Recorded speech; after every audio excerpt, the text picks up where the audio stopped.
Bismillahirrahmanirrahim. Ya ayyuhalladzina amanu innamal khamru wal maisir wal ansab wal azlam rijsun min amalis syaitan fajtanibuhu la'allakum tuflihun. Wa qala Rasulullah sallallahu alaihi wasallam, kullukum ra'in wa kullukum mas'ulun an ra'iyati. Sadaqallahul azim wa sadaqa rasulun karim, amma ba'd. Usikum wa nafsi bitaqwallah wa ta'atihi la'allakum tuflihun. Jamaah Jum'ah rahimakumullah, mari sejenak kita bermuhasabah diri, menundukkan fikir dan kolbu kita, sadar sesadar-sadarnya bahwa kita ini penuh dengan khilaf dan salah. Oleh sebab itu hanya Allah lah yang dapat mengampunkan segala kehilapan dan kesalahan itu. Maka wajarlah kalau kita bertaubat dengan selalu membaca astaghfirullahalazim wa atubu ilaih. Demikian pula salawat dan salam berlimpah kepada baginda Rasulullah Muhammad sallallahu alaihi wasallam, keluarga, para sahabat dan seluruh pengikutnya ila yaumul qiyamah. Oleh sebab itu, hari Jumat dua amalan disuruh perbanyak. Yang pertama membaca salawat, Allahumma sholli ala Muhammad wa ala ali Muhammad. Yang kedua adalah membaca suratul Kahfi. Hadirin jamaah Jum'ah rahimakumullah, kita selaku pribadi masing-masing tentu punya tanggung jawab. Tanggung jawab pribadi untuk diri sendiri dan tanggung jawab untuk anak istri. Makanya Nabi bilang, kullukum ra'in wa kullukum mas'ulun an ra'iyati. Setiap kamu pemimpin dan nanti akan ditanya kepemimpinanmu itu. Karena Allah jauh-jauh hari sudah berikan utusan. Makanya inilah gunanya kita percaya kepada amantu billah wa malaikatih dalam rukun iman. Percaya dengan adanya malaikat. Ada satu, kata Allah, ku taruh di bahu kanan, satu di bahu kiri. Namanya Raqib dan Atid. Itu nanti yang akan mengetahui segala kelakuan perilaku baik dan burukmu. Dan itu pula nanti yang akan menjadi malaikat mungkar nangkir yang menanya kamu di alam barzakh. Nah, oleh sebab itu berperilaku baik adalah merupakan satu hal yang tidak ada tawar-menawar dalam Islam. Sehingga kata Rasul, khairukum ma'an ta'allamal Qur'an wa 'allamah. Dari kamu yang paling terbaik yang membaca Quran adalah yang mengamalkannya, bukan yang baca. Disuruh juga khairun nas anfa'uhum linnas. Dari manusia yang terbaik adalah bagaimana dia bermanfaat. Nah, sekarang hukum terbalik. Indonesia itu adalah sasaran terempuk. Apakah dari segi narkobanya, mirasantikanya, termasuk di negara-negara lain dilehalkan itu yang namanya judi. Nah, di Indonesia tidak ada. Maka mereka berfikirlah setan-setan itu untuk memasukkan unsur-unsur itu dalam rangka untuk menghancur leburkan pribadi-pribadi muslim dan menghancurkan rumah tangga Islam. Maka dibuatlah formula bagaimana caranya supaya bisa masuk. Jawabannya cuma satu, manusia paling senang menggunakan handphone. Lalu dibuatlah formula bagaimana supaya gampang memasukkan judi itu di dalam handphone. Dibuatlah aplikasi. Dibuatlah pancingan-pancingan. Kalau kamu masukkan 5.000, maka kamu bisa dapat untung 5 juta. Kalau 10.000, kamu bisa masukkan, maka kamu akan dapat bonus nanti 10 juta. Mulai orang tergiur, coba-coba. Makanya sekarang itu bukan lagi mulutmu adalah harimaumu, tapi adalah tanganmu adalah neraka bagimu. Makanya miris kita melihat seorang suami dibakar oleh istrinya. Kenapa? Tanggung jawab seorang suami Kan semua dana yang kita peroleh itu kan untuk anak istri dan tidak disampaikan kepada yang berhak menerima. Fa'atidhal qurba haqqahu. Di dalam rezekimu itu ada hak kerabatmu. Jadi semuanya dialihkan untuk menggunakan itu karena tidak terasa. Dari apa yang dimasukkan oleh kita 70-80% bandar itu sudah dapat. Kita masukkan 10 juta atau 10.000, nah yang diambilnya itu 8.000, yang 2.000-nya itu diputarnya untuk 10 orang. Berebut-rebutan. Begitu sudah waktunya, disetlah menangkan si A supaya dia gembira. Apa enggak tambah asyik? Agaknya heboh kan? Bagaimana anggota-anggota yang terhormat itu?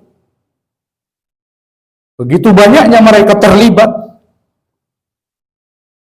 Bahkan dari Kementerian Komunikasi dan Informatika dinyatakan bahwa Indonesia darurat judi online. 170.000 judi online dan 938.000 konten-konten berhasil diblokir.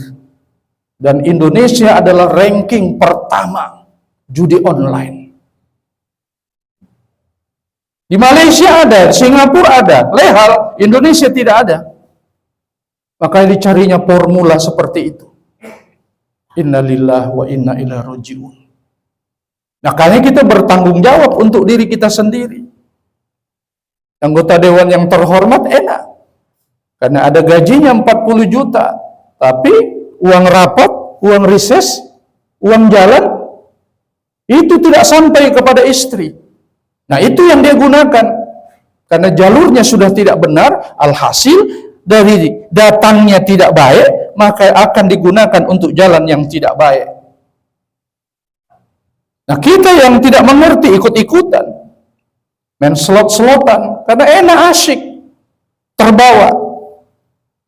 Makanya di ayat ini tadi, A'udzubillahi minasyaitonirrajim, ya ayyuhalladzina amanu, wahai orang-orang yang beriman.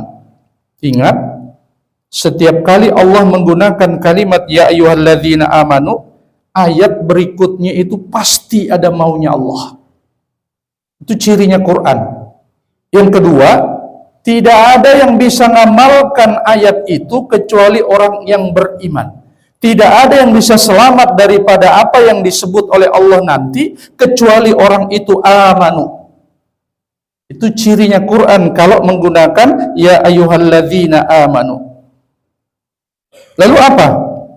Innamal khamru. Sesungguhnya khamar itu adalah minuman yang memabukkan. Apakah sedikit atau banyaknya memabukkan, tetap dihukumkan haram. Wal maisir, berjudi. Wal ansab, berkurban. Mungkin di sini dulu pernah Bapak dengar di daerah Karyangau ada jembatan, ada usaha tidak bisa jadi-jadi, roboh terus, maka disembelihkannya lah hewan kurban untuk ditanam kepalanya. Ini yang disebut dengan wal ansab. Yang keempat, wal azlam, mengundi nasib dengan anak panah. Ada juga dulu kayak bikin erek-erek, ditulis namanya semua, baru diputar. Di mana stop, maka ke situ dia datangi istrinya. Ada juga dengan cara mengundi nasib dua saja, berangkat atau tidak, diputarnya. Ada juga dengan cara melihat keluar rumah. Ada burung nggak terbang? Ada. Warna apa? Putih. Kemana dia? Ke barat. Maka hari itu dia akan berdagang ke barat. Tapi kalau dia keluar dari burung hitam, maka dia tidak akan pergi. Kenapa? Itu menunjukkan bahwa pasti gagalnya. Atau walaupun burung putih yang terbang, lalu dia berdagang, di tengah jalan ada ular yang melingkar tiba-tiba melewat, maka dia akan pasti kembali. Ini yang nomor 4. Apakah itu khamar, apakah judi, apakah berkurban untuk berhala serta mengundi nasib? Kata Allah, rijsun min amalis syaitan. Itu perbuatan najis dan itu pekerjaannya syaitan. Jadi kalau kita main judi itu, kalau sudah dibilang pekerjaannya setan, berarti yang main itu setan baikungannya. Jadi itu wujud dari setannya. Sifat perbuatan itu adalah pekerjaannya setan. Nah, kita ikut bermain dan kita adalah wujud daripada setan itu. Kita nggak sadar. Na'udzubillah min zalik. Apa kata Allah? Fajtanibuhu la'allakum tuflihun. Maka jauhilah kalau kamu mau beruntung. Hindarilah kalau kamu mau menang. Kalau kamu mau bersih. Makanya tadi dimulai ya ayyuhalladzina amanu, tidak mungkin ayat ini dilaksanakan kalau bukan orang beriman. Tapi saya sholat Pak Ustadz, betul kamu sholat. Tapi sholatmu tidak tanha anil fahsya wal munkar. Sebab kalau orang sholatnya baik, dicegah. Dan kamu justru malah ikut, padahal sudah dibilang itu pekerjaannya setan dan itu najis. Kenapa kamu tabrak? Berarti ada something wrong. Dan itu tercatat di bahu kanan, di bahu kiri kita. Semua hak yang kita terima harusnya kembali kepada anak istri, tapi kita gunakan untuk jalur salah, tercatat semuanya. Dan itu tidak akan bisa dihapus. Bahkan kata Rasul, kalau sampai diberikan sesuatu kepada anak istri, lalu dimakan, jadi darah daging, tidak akan tidak bisa dibersihkan oleh sholat, kecuali kamu dicelupkan dulu ke dalam naru jahannam. Auzubillah min zalik. Hadirin jamaah yang dirahmati Allah, kesimpulannya ada di ayat surah Al-Maidah ayat 91.